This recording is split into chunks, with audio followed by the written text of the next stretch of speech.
Man, what's up, everybody? Welcome back to another episode of EOS. It's 1090 Jake, man. I'm rocking with y'all and y'all rocking with me. And for this video, I'm going to be introducing y'all to one of the sickest, most violent and vicious inmates within the Florida Department of Corrections.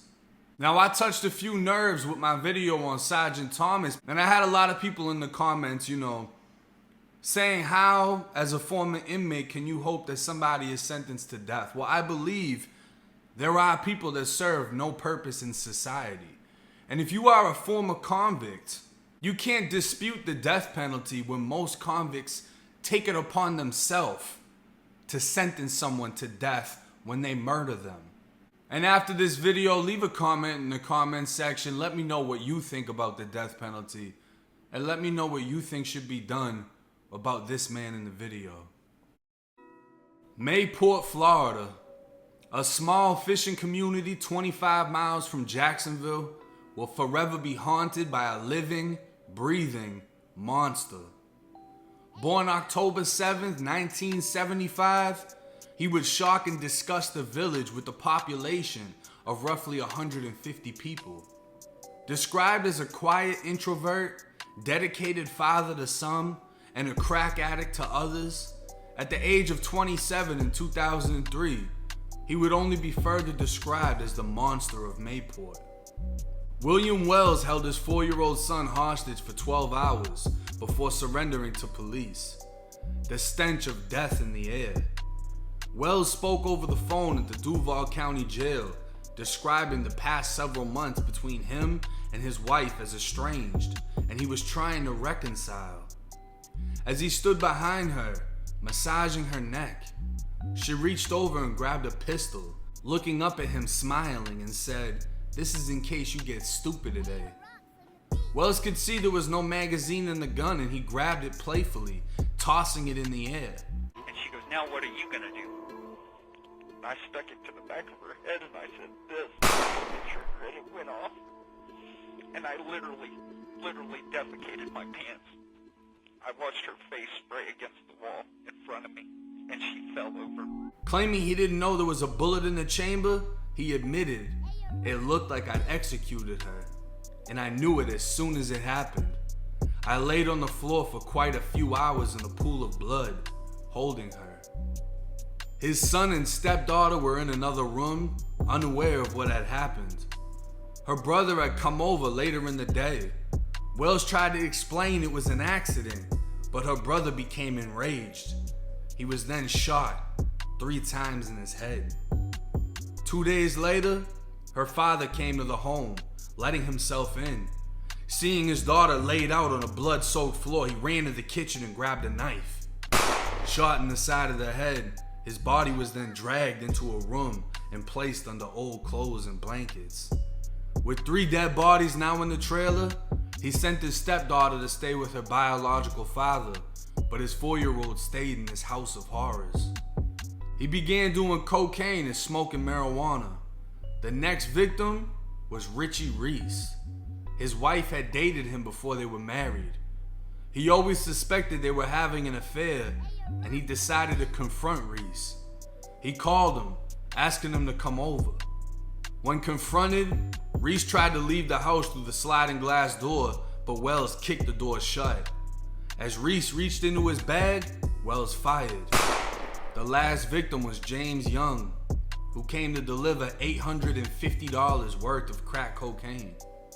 If you've ever lived that life, doing drugs, selling drugs, you know the excitement, the rush that comes with the deal, the nervousness of what could go wrong, and the anxiety that builds over time.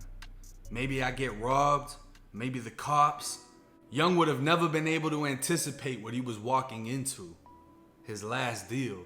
5 bodies decomposed in a double-wide trailer for a period of over 10 days, while Wells and his son occupied the home. William Wells pled guilty to all 5 murders, wishing for a lethal injection. He didn't want to make an insanity plea, stating he was fully aware of his actions. He wished to make no excuses, willing to pay for his actions and save the citizens and taxpayers of Duval County the expense of a drawn-out trial. He said, "To the families and the victims, I am very sorry for your loss." Changing his plea, he received 5 life sentences in 2004 for the 5 murders. Bragging to a news station, he wrote a letter. "Contrary to the elements of your justice system, I managed to prevail with a mere 5 life sentences. Since that time, I have spent my glorious days basking in the beautiful rays of Florida State Prison, where I have relived my 2003 escapade." In 2008, William Wells was charged and convicted of attempted murder for strangling and stabbing another inmate at Everglades Correctional. He received his 6th life sentence. In 2011, Wells was at Florida State Prison in Rayford, Florida. Assigned to K-Wing, he was working as an orderly with another man named Wayne Doughty, who was serving life for the shooting death of his former employer. Doughty began planning the murder of a 21-year-old inmate who stole tobacco from him and taunted him by calling him names. In exchange for tobacco, Doughty traded another inmate for a knife. On the evening of May 17, 2011, Doughty obtained the homemade knife hidden in a newspaper when he assisted in picking up trays after dinner. Putting the knife in the trash can, he then brought it to the 3rd floor interview room that the orderlies were permitted to use, hiding the knife in the ductwork. That evening, Doughty and Wells carefully watched when the guards made their rounds, determining the perfect time to kill. After convincing inmate Xavier Rodriguez to join them in the interview room, Doughty and Wells bet him tobacco that he couldn't get out of the Coast Guard handcuffs. Accepting the challenge, he let them bind his hands. Doughty approached him from behind and placed him in a chokehold, and once his body went slack, he let him drop to the floor with a thud. Wells ensured nobody entered the room while Doughty dragged Rodriguez behind the desk and started stabbing him. Doughty admitted he wanted to pull his heart out of his chest just to know he was dead, but the knife was too dull. They then tied a bind around his neck, smoked a cigarette, took showers, and once they knew Rodriguez was dead, they told the sergeant what they had done. Wayne Doughty pled guilty and was sentenced to death. He welcomed it with a desire to speed up the process and bring peace to himself and the victim's family, asking the state to electrocute him instead of a lethal injection. "Thou shalt not kill," and those who kill, their blood should also be delivered up. William Wells received his 7th life sentence. Florida State Prison. Wells met another inmate named Leo Boatman, who was serving 2 life sentences for a double murder with an AK-47, 7 years for attempted 2nd-degree murder, and an additional 15 years for the beating death of inmate Rick Morris at Charlotte CI. William Chapman was serving a 9-year sentence in the Florida DOC for burglary, and set to be released in October of 2019. He wouldn't live to see that date. On July 5th, 2019, Wells and Boatman pinned Chapman to the door of the day room in front of other inmates and staff on the other side of the door. He was strangled and stabbed over and over and over again. Prison rules prohibit correction officers from going into a conflict where weapons are involved, and many minutes passed before they were able to gain entry. Chapman died as a result of his injuries, his family blaming the prison for not keeping him separated after repeated attempts to not be housed in general population.